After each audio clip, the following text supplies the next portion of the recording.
Classroom YouTube চ্যানেলে তোমাদের সকলকেই স্বাগত। আশা করি তোমরা সকলেই খুব ভালো আছো।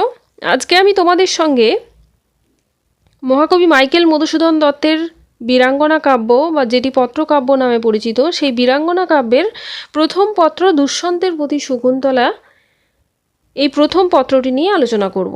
তাহলে বীরাঙ্গনা কাব্যের প্রথম পত্রের নাম কি? দুষ্যন্তের প্রতি শকুন্তলা, তাই তো? এটি নিয়ে আমরা আলোচনা করব। তো দেখো এখানে কি বলা হয়েছে, আর এখানে দেখো নিচে লেখা আছে, কি লেখা আছে যে পত্রালোচনা অর্থাৎ পত্রের আলোচনা। এটা হচ্ছে বীরাঙ্গনা কাব্যের প্রথম পত্র। কি সেই প্রথম পত্রের নাম কি? সেটা হচ্ছে দুষ্যন্তের প্রতি শকুন্তলা। দেখো কি বলা হচ্ছে যে শকুন্তলা বিশ্বামিত্রের ঔরসে ও মেনকা নাম্নী অপ্সরার গর্ভে জন্মগ্রহণ করিয়া জনক জননী কর্তৃক শৈশব অবস্থায় পরিত্যক্ত হওয়াতে কর্ণমণি তাহাকে প্রতিপালন করেন। কি বলা হচ্ছে যে শকুন্তলা কার ঔরসে? ঋষি বিশ্বামিত্রের ঔরসে এবং মেনকা নাম্নী এক অপ্সরার গর্ভে জন্মগ্রহণ করেছিলেন। কিন্তু পরবর্তীতে এই জনক জননী কর্তৃক তিনি শৈশব অবস্থায় কি হয়েছিলেন? পরিত্যক্ত হয়েছিলেন এবং কর্ণমণি তাকে প্রতিপালন করেন। এক্ষেত্রে দেখো তোমাদেরকে আমি বলে রাখি, এই যে কর্ণ বানানটা আছে ক মধ্যাহ্নয় ব হবে। কি বললাম? কর্ণ বানানটা হবে ক মধ্যাহ্নয় ব, কিন্তু এখানে আছে দন্তান্নয় ব। ঠিক আছে, এটা ভালো করে দেখে নেবে। কি বলা হচ্ছে যে তিনি ঋষি বিশ্বামিত্রের ঔরসে ও মেনকা নাম্নী এক অপ্সরার গর্ভে জন্মগ্রহণ করেছিলেন, কিন্তু শৈশব অবস্থাতেই তিনি তার জনক জননী অর্থাৎ পিতামাতা কর্তৃক কি হয়েছিলেন? পরিত্যক্ত, অর্থাৎ তারা তাকে ত্যাগ করে দিয়েছিলেন এবং কর্ণমণি তাহাকে প্রতিপালন করেন। কাকে? শকুন্তলাকে। একদা মুনিবরের অনুপস্থিতিতে রাজা দুষ্যন্ত মৃগয়া প্রসঙ্গে তাহার আশ্রমে প্রবেশ করিলে শকুন্তলা রাজ অতিথির যথাবিধি অতিথি সৎকার সম্পন্ন করিয়াছিলেন। কি বলা হচ্ছে? এই যে তাকে পরিত্যক্ত করেছিলেন ঋষি বিশ্বামিত্র এবং মাতা মেনকা, তারপরে তিনি কার কাছে প্রতিপালিত হন? কর্ণমুনির কাছে। কিন্তু সেই মুনিবরের অনুপস্থিতিতে, অর্থাৎ তিনি যখন ছিলেন না, কে ছিলেন না? মহর্ষি কর্ণ তিনি ছিলেন না। ঠিক সেই সময় রাজা দুষ্যন্ত মৃগয়া প্রসঙ্গে, অর্থাৎ মৃগয়া কথার অর্থ হচ্ছে হরিণ, সেই হরিণ শিকার করতে এসে তার কর্ণমুনির আশ্রমে এসে প্রবেশ করেন এবং শকুন্তলার রাজ অতিথির যথাবিধি অতিথি সৎকার সম্পন্ন করিয়াছিলেন। এবং সেই রাজা দুষ্যন্তের অতিথি সৎকার কে করেছিলেন? শকুন্তলা। রাজা দুষ্যন্ত শকুন্তলার অসাধারণ রূপলাবণ্যে বিমোহিত হইয়া এবং তিনি যে ক্ষত্রকুল সম্ভবা এই কথা শুনিয়া তাহার প্রতি প্রেমাসক্ত হন। এই যে রাজা দুষ্যন্ত কর্ণমুনির আশ্রমে এলেন এবং শকুন্তলার এই যে আতিথ্য, সেই আতিথ্য দেখলেন এবং তার রূপ লাবণ্যে বিমোহিত হয়ে তিনি, এছাড়া শকুন্তলা ছিল ক্ষত্রকুল সম্ভবা এটাও তিনি যখন জানলেন, তারপরে তার প্রতি প্রেমাসক্ত হয়ে পড়েন। পরে রাজা তাহাকে গুপ্তভাবে গান্ধর্ব বিধানে পরিণয় করিয়া স্বদেশে প্রত্যাগমন করেন। কি বলা হচ্ছে যে পরে রাজা দুষ্যন্ত তাকে গুপ্তভাবে মানে লুকিয়ে গান্ধর্ব বিধানে, মানে তাদের যে গান্ধর্ব মত, সেই গান্ধর্ব মতে পরিণয় করিয়া স্বদেশে প্রত্যাগমন করেন। মানে রাজা দুষ্যন্ত তার নিজের দেশে ফিরে যান। রাজা দুষ্যন্ত স্বরাজ্যে গমনান্তর আর শকুন্তলার কোনো তত্ত্বাবধান না করাতে এই যে তিনি নিজের রাজ্যে ফিরে গেলেন, তারপরে আর শকুন্তলার কোনো খবরাখবর তিনি করেননি। এই জন্যই শকুন্তলা রাজসমীপে এই নিম্নলিখিত পত্রিকাখানি প্রেরণ করিয়াছিলেন। আর এই কারণেই শকুন্তলা কি করলেন? রাজসমীপে অর্থাৎ রাজার নিকটে বা রাজার কাছে এই পত্রিকাখানি প্রেরণ করেছিলেন। এটা আমরা জানলাম। এই যে বীরাঙ্গনা কাব্যের প্রথম পত্র দুষ্যন্তের প্রতি শকুন্তলা, কোন পরিপ্রেক্ষিতে এই পত্রিকাটি, মানে এই যে শকুন্তলা দুষ্যন্তকে চিঠি বা পত্রিকা দিয়েছিল বা পত্র দিয়েছিল, সেই পত্রটি কেন দিয়েছিল, কোন পরিপ্রেক্ষিতে দিয়েছিল, সেটা আমরা জানলাম। এরপরে দেখো এই যে শুরুটা হচ্ছে সেটা কিভাবে হচ্ছে। দেখো প্রথমেই কি বলা হয়েছে যে বননিবাসিনী দাসী নমে রাজপদে রাজেন্দ্র, যদিও তুমি ভুলিয়াছ তারে, ভুলিতে তোমারে কভু পারে কি অভাগী। এটা কি বলছে? শকুন্তলা বলছে রাজা দুষ্যন্তকে। কি বলছে? যে বননিবাসিনী দাসী নমে পদে রাজেন্দ্র, যদিও তুমি ভুলিয়াছ তারে, ভুলিতে তোমারে কভু পারে কি অভাগী। অভাগী বলতে শকুন্তলা নিজেকে বুঝিয়েছে। হে রাজেন্দ্র, বনবাসিনী দাসী তোমাকে প্রণাম করছে, তুমি তাকে ভুলে গেছো, কিন্তু এই ভাগ্যহীনা কি তোমাকে কখনো ভুলতে পারে? আশায় মত্ত আমি পাগলিনী হায়। কে বলছে? শকুন্তলা বলছে যে আশায় মত্ত আমি, আশায় দিন কাটছে, এই আশায় দিন কাটতে কাটতে আমি প্রায় পাগলিনীর মতো হয়ে গেছি। হে স্বামী, আকাশে যদি আমি ধুলো উঠতে দেখি, দূরের বনে যদি ঝড়ের শব্দ শুনি, চমকে ভাবি নানা রত্নে শোভিত শক্তিমত্ত হাতি বুঝি আশ্রমে প্রবেশ করছে। তাদের সঙ্গে আসছে বুঝি দ্রুতগামীর ঘোড়া, সুন্দর রথচালক, দাসদাসী। আশার ছলনায় প্রিয় দুই সখী অনুসূয়া ও প্রিয়ংবদাকে ডেকে বলি, ওই দেখলো সই, এতদিনে দাসীকে স্বামীর মনে পড়েছে। ওই দেখ আকাশে ধুলো উঠছে, ওই শোন কলরব, স্বামীর আদেশে পরবাসীরা আমাকে নিয়ে যেতে আসছে। গলা জড়িয়ে ধরে প্রিয়ংবদা নীরবে কাঁদে। এই যে শকুন্তলা যখন বলে যে ধুলো উঠছে, রথ আমাকে নিতে আসছে, আর এইসব কথা শুনে তার যে প্রিয় দুই সখী অনুসূয়া আর প্রিয়ংবদা, তারা কি করে? নীরবে কাঁদে এবং আরেকজন বিলাপ করে। সে কে বিলাপ করে? অনুসূয়া। প্রিয়ংবদা নীরবে কাঁদে আর বিষাদে বিলাপ করে সখী অনুসূয়া। ওগো রাজা, এটা কে বলছে? শকুন্তলা বলছে, ওগো রাজা, মাঝে মাঝে আমি দ্রুত ছুটে যাই সেই কুঞ্জবনে যেখানে প্রথম তোমার পদবন্দনা করেছিলাম। ব্যগ্রভাবে চারিদিকে চাই, দেখি ফুলেরা প্রফুল্লিত, লতায় লতায় ফুটেছে মুকুল, কোকিলের ডাক শুনি, ভ্রমরের গুঞ্জরণ শুনি, নদীর কুলধ্বনি। নদী কোন নদী? মালিনী নদী। দেখি মর্মর ধ্বনিতে পাতারা নাচছে। বৃক্ষ শাখায় প্রিয়ার মুখে মুখ দিয়ে মহাসুখে প্রেমালাপ করছে পায়রা। ফুলদের গঞ্জনা দিয়ে আমি জিজ্ঞাসা করি, ওরে বাগানের শোভা, কি আনন্দে হাসছিস তোরা? কেন মধু বিতরণ করছিস বাতাসে? কোকিলকে বলি, পিকশ্রেষ্ঠ, অর্থাৎ কোকিলকে কি বলা হয়?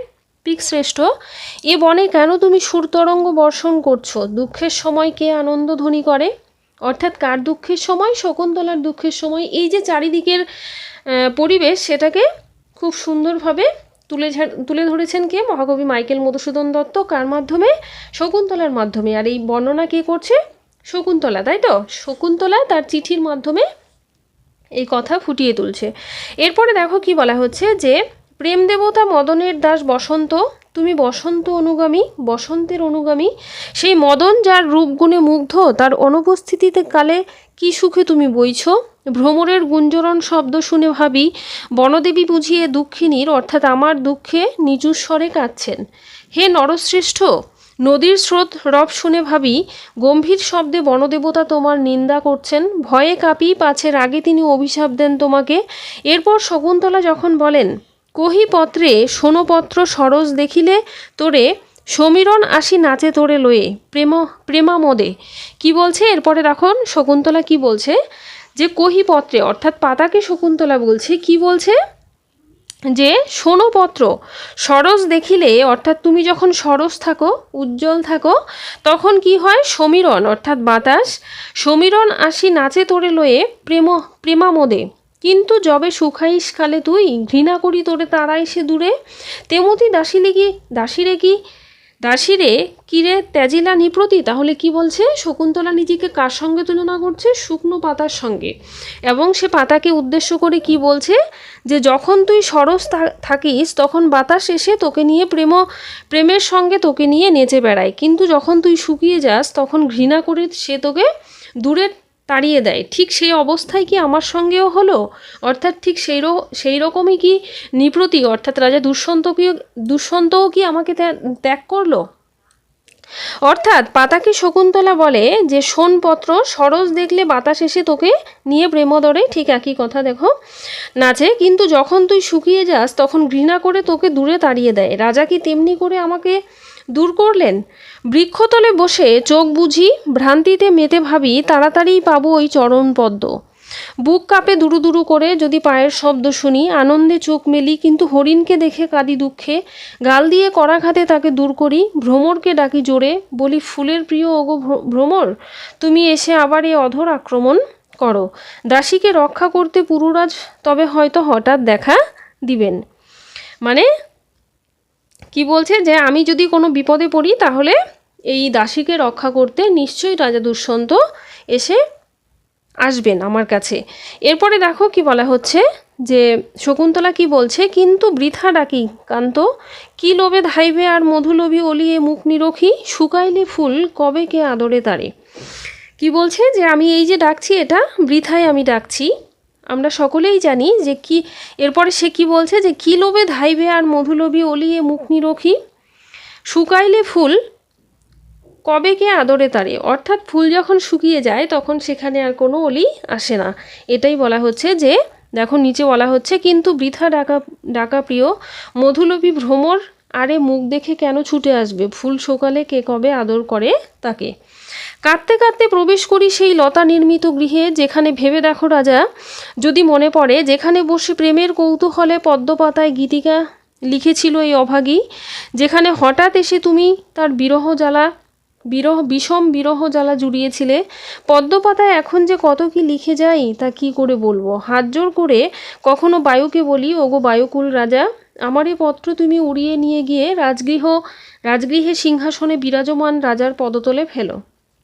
কখনো আবার শূন্য মনে হরিণকে ডেকে বলি, ঈশ্বর তোমাকে মনের তুল্য গতি দিয়েছেন, আমার পত্র নিয়ে যা তুই যেখানে রয়েছে আমার প্রাণেশ্বর। কি বলা হচ্ছে যে এই যে তার মনের বিভিন্ন বিচিত্র অবস্থা সেটাকেই এখানে ফুটিয়ে তুলেছেন কবি মাইকেল মধুসূদন দত্ত। কখনো শূন্য মনে সে হরিণকে ডেকে কি বলে, যে ঈশ্বরকে তোকে মনের তুল্য গতি দিয়েছে। অর্থাৎ আমরা জানি যে মন খুবই চঞ্চল, কখনোই এক জায়গায় থাকে না। এটাই বলা হচ্ছে যে হরিণকে সে মনের তুল্য গতি দিয়েছে, আর এই আমার পত্র তুই নিয়ে যা যেখানে রয়েছে আমার প্রাণেশ্বর, অর্থাৎ রাজা দুষ্যন্ত। বিরহে মরে যাচ্ছি আমি, শৈশবে তোকে যত্নে পালন করেছি, আজ দয়া করে আমার এই প্রাণ রক্ষা করো। আর যে কাকে কি বলি তা বলে লাভ কি রাজা, যদি মনে পড়ে ভেবে দেখো, অনসূয়া প্রিয়ঙ্বদা ছাড়া এই বিজনে এই অভাগীর দুঃখ কথা আর কেউ জানে না।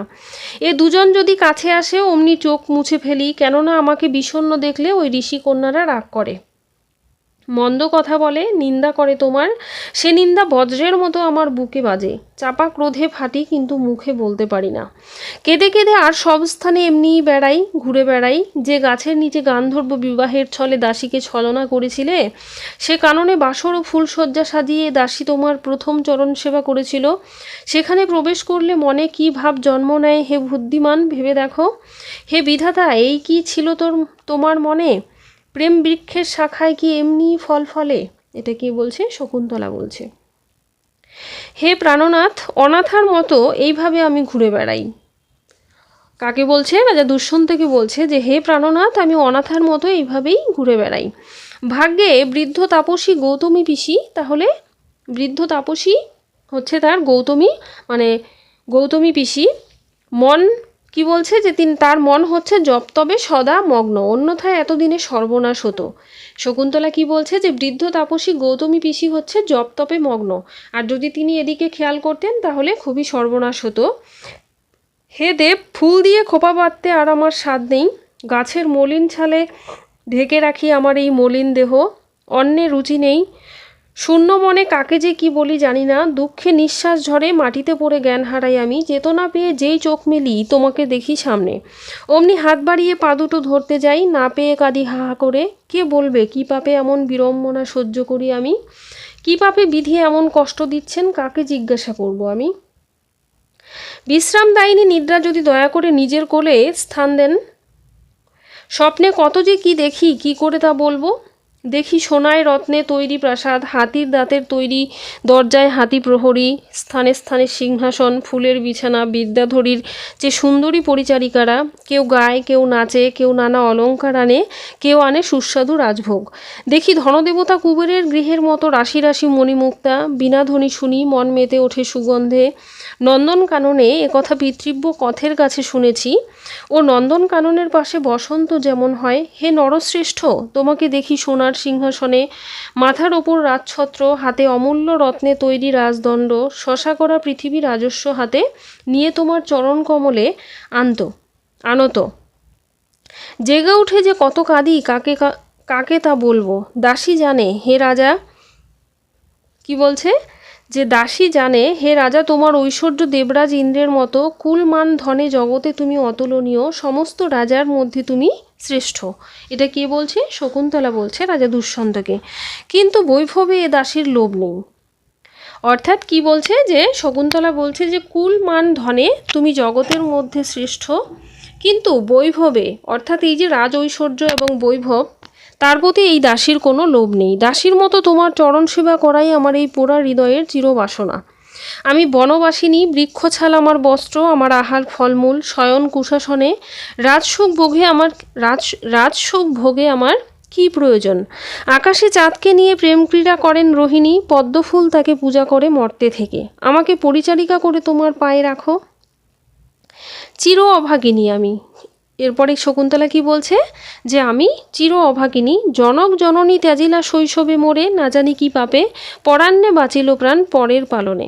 দেখো এখানে কি বলা হচ্ছে? আমরা প্রথমে এই পূর্বসূত্রের মধ্যে দেখলাম যে ঋষি বিশ্বামিত্র এবং মাতা মেনকার কন্যা হচ্ছেন শকুন্তলা, কিন্তু তিনি পরে শৈশব অবস্থায় পরিত্যক্ত হন এবং ঋষিকন্যের আশ্রমে তিনি প্রতিপালিত হন। এটাই বলছে যে চির অভাগিনী আমি, জনক জননী ত্যাজিলা শৈশবে মোরে, না জানি কি পাবে পরান্নে বাঁচিল প্রাণ পরের পালনে। অর্থাৎ পরের অন্নে আমার প্রাণ বেঁচে আছে এবং পরের পালনেই আমি বেঁচে আছি। আমি চির ভাগ্যহীনা, শৈশবেই বাবা মা আমাকে ত্যাগ করেছেন, জানি না কোন পাপে পরের অন্নে পরের যত্নে প্রাণ রক্ষা পেয়েছে।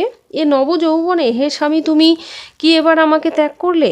বলো কোন দোষ হে স্বামী, শকুন্তলা তোমার চরণে অপরাধী? যে সুখ পাখি এমনে বাসা বেঁধেছিল, হে রাজা ব্যাধের মতো এসে কেন তাকে বধ করলে? শুনেছি রথিকুলে শ্রেষ্ঠ তুমি, ভীষণ বাহুবল ভারত বিখ্যাত হে যশস্বী, অবলা কুলবালা আমার সুখকে হত্যা করে কি যশ তুমি লাভ করলে? পিতৃব্য কর্ণ যখন আশ্রমে ফিরে আসবেন তাকে কি বলবো তা দাসীকে বলে দাও। মিনতি করছি বলো, এ পোড়া হৃদয়কে কি বলে বোঝাবো আমি? বনচারী অনুচরকে দিয়ে এ পত্র পাঠাচ্ছি। এরপরে শেষে কি বলছে শকুন্তলা রাজাকে উদ্দেশ্য করে? যে বনচারী অনুচরকে দিয়ে আমি এই একটা পত্র পাঠাচ্ছি, জানি না কেমন করে সে রাজপুরীতে রাজসভায় প্রবেশ করবে, কিন্তু ডুবন্ত ব্যক্তি শুনেছি আর কোনো কিছু না পেলে তৃণকেই আঁকড়ে ধরে, জীবনের আশা সহজে কে ত্যাগ করে। তাহলে দেখো এই শেষের লাইনটা খুবই ইম্পর্ট্যান্ট, যেটা আমাদের একদম মনকে টাচ করে। কি বলছে? যে ডুবন্ত ব্যক্তি শুনেছি আর কিছু না পেলে, যখন কোনো মানুষ ডুবতে যায় তখন সে কিছু না পেলে একটা তৃণকেই অর্থাৎ ঘাসকেই আঁকড়ে ধরতে চায়, জীবনের আশা সহজে কে ত্যাগ করে। তো এই গেল দুষ্যন্তের প্রতি শকুন্তলা অর্থাৎ বীরাঙ্গনা কাব্যের যে প্রথম পত্র সেটা। আর শেষে কি বলা হচ্ছে? শ্রী শ্রী শ্রী বীরাঙ্গনা কাব্যে শকুন্তলা নামে এই হলো প্রথম স্বর্গ। তো এই গেল আমাদের প্রথম স্বর্গের আলোচনা। আমরা এইভাবে ক্রমে প্রথম দ্বিতীয় তৃতীয় টোটাল 11টি পত্র রয়েছে, এই 11টি পত্র নিয়ে আমরা আলোচনা করব। আর আশা করছি আমার এই আলোচনা তোমাদের ভালো লাগছে। যদি ভালো লাগে তাহলে অবশ্যই কমেন্ট করে জানিও, আর অবশ্যই চ্যানেলটিকে সাবস্ক্রাইব করে পাশে থেকো, লাইক করো, বন্ধুদের মধ্যে শেয়ার করো। সকলেই খুব ভালো থেকো। ভিডিওটি দেখার জন্য তোমাদের সকলকে ধন্যবাদ।